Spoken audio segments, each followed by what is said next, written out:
بسم الله الرحمن الرحيم السلام عليكم ورحمة الله تعالى وبركاته داوديال ملبو caalamka ka joogtaan ku soo dhawaada warka Soomaali Cable oo xilligan idin kaga imaanaya stuudiyaha magaalada Nairobi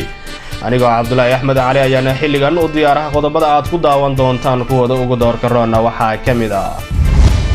xukuumadda Soomaaliland ayaa waxa ay jawaab ka bixisay hadalkii dhawaan ka soo yeeray General Cabdiraxmaan Guulwade oo kamid ahaa guddigii dawladda Soomaaliya oo saartay wada hadallada Soomaaliland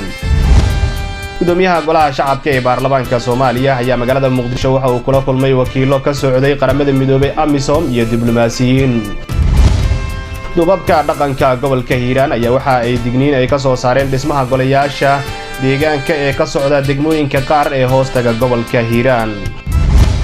musharaxa madaxweynaha maamulka Galmudug Cabdiraxmaan Odawa ayaa waxa uu sheegay inaysan doorashada ka qayb gali doonin haddii aan wax isbedel ah lagu sameeynin guddiga doorashada maamulkaasi